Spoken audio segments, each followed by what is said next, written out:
Hello students, how are you? Hope all of you are fine and safe at your home.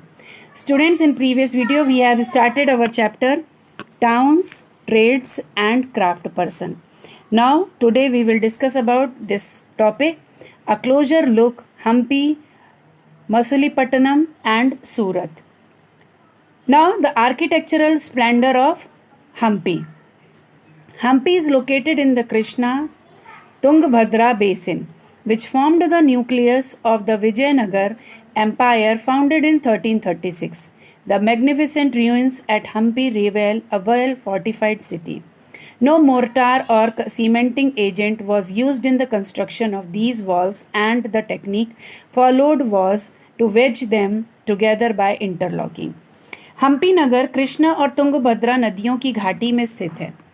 ये नगर 1336 में स्थापित विजयनगर साम्राज्य का केंद्र स्थल था ना। हम्पी के शानदार खंडहरों से पता चलता है कि उस शहर की किलेबंदी बहुत ही उच्च कोटि की थी। किले की दीवारों के कंस्ट्रक्शन में कहीं भी गारे या चूने जैसी किसी भी जोड़ने वाले मसाले का उपयोग नहीं किया गया था, और जो शिलाखंड थे उनको आपस में फंसाकर बनाया गया था। Here you see in that picture, students, like that. A fortified city. This is how a Portuguese traveler Domingo Pires described Hampi in the 16th century.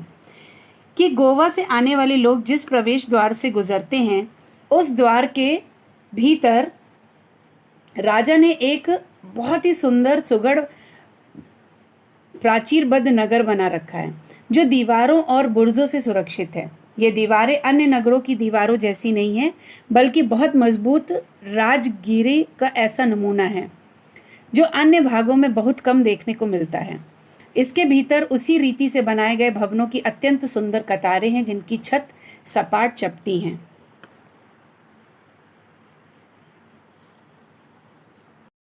The architecture Hampi was distinctive. Hampi की जो वास्तुकला वो बहुत विशिष्ट प्रकार की है। वहां से शाही भवनों में भव्य मेहराब और गुंबद थे। वहां स्तंभों वाले कई विशाल कक्ष थे, जिनमें मूर्तियों को रखने के लिए आले बने हुए थे, नीचेस, जिसे हम नीचेस कहते हैं।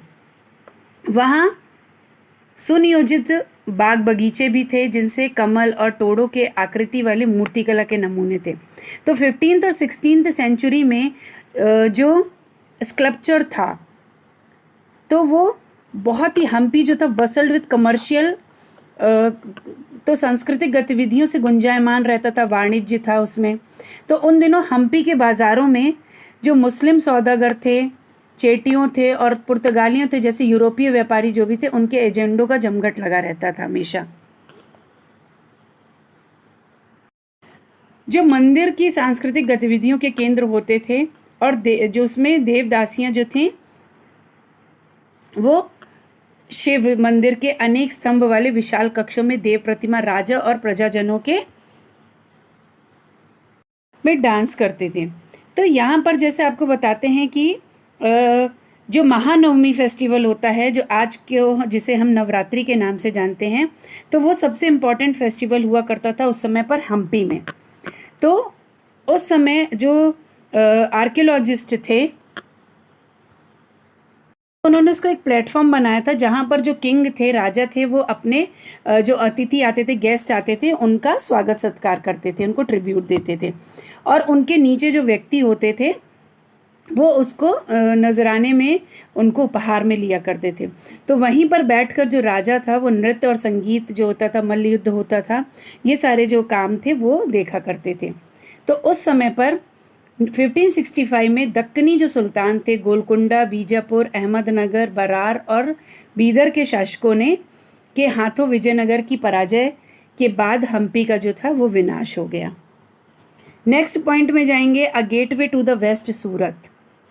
तो सूरत जो है वो मुगल काल में कैसे जो था, आज के खंबात जो बोलते हैं ना, कैम्बे, और कुछ समय बाद के अहमदाबाद के साथ साथ गुजरात के पश्चिमी व्यापार का जो कमर्शियल जो स्टेट था वो था।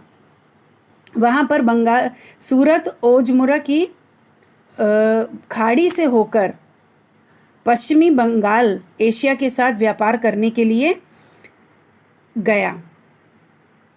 करने के लिए मुख्य द्वार था। सूरत को मक्का का प्रस्थान द्वार भी कहा जाता है क्योंकि बहुत से हज यात्री जहाज से वहीं से रवाना होते थे। तो सूरत जो है वो एक ऐसी सिटी थी, मतलब सर्वदेशी नगर था वो, जहाँ सभी जातियों और धर्मों के लोग रहते थे। तो 17th सेंचुरी में वहाँ पुर्तगाली, डचों और अंग्रेज़ों के कारखाने एवं माल गोदाम थे।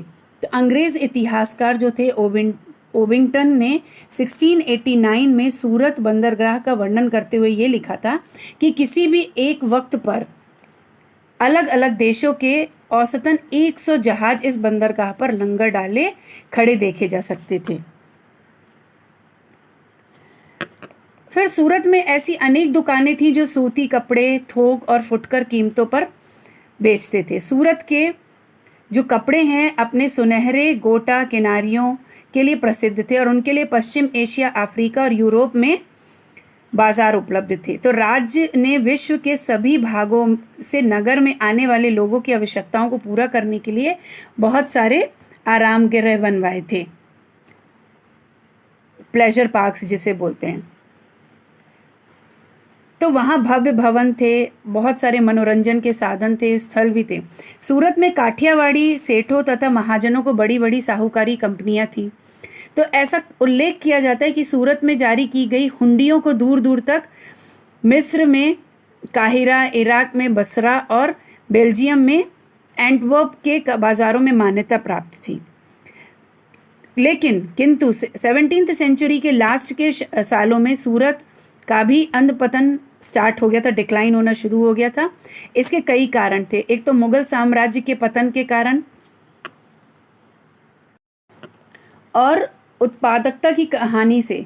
तो पुर्तगाली जो थे वो उन्होंने समुद्री मार्गों पर नियंत्रण कर लिया था। तो जो बम्बई है, अभी जो वर्तमान मुंबई है, तो वहाँ प्रतिस्पर्धा थी, जहाँ 1668 में अंग्रेजों ने ईस्ट इंडिया कंपनी ने अपना मुख्यालय स्थापित कर दिया था, मेन सेंटर हेड था उनका। आज सूरत एक महत्वपूर्ण वाणिज्यिक केंद्र है, आज के टाइम में भी कमर्शियल सेंटर है।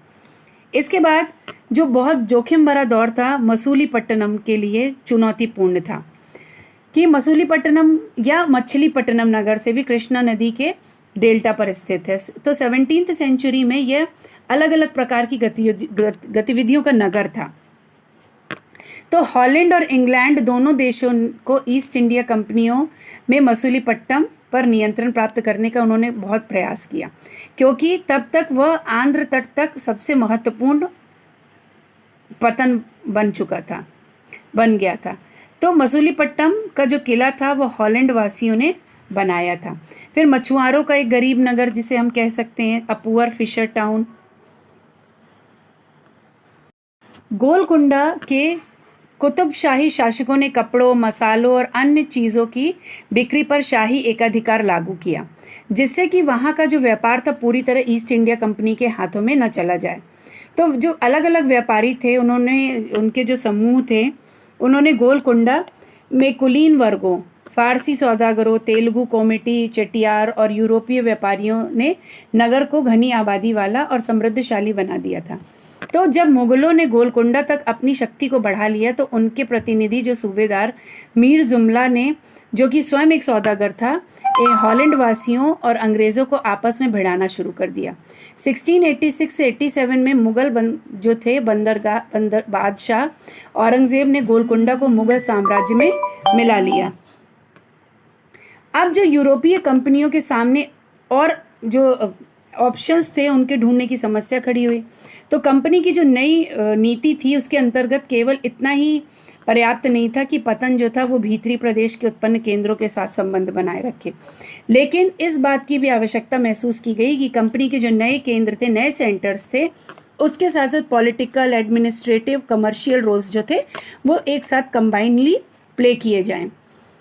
फिर as company traders move to Bombay, जैसे कंपनी जो ट्रेडर्स थे वो मुंबई की तरफ गए, तो मुंबई, मद्रास चले गए। तब उस समय मसूलीपट्टनम अपने व्यापार और समृद्धि दोनों को खो बैठा था और 18th शताब्दी के दौरान उसका आधा जो पतन था वो हो गया था, डिक्लाइन हो चुका था और आज वह एक छोटे से जीर्ण शीर्ण नगर से ज़्यादा और कुछ नहीं है। So students, here we discuss about that point, so you have to understood it.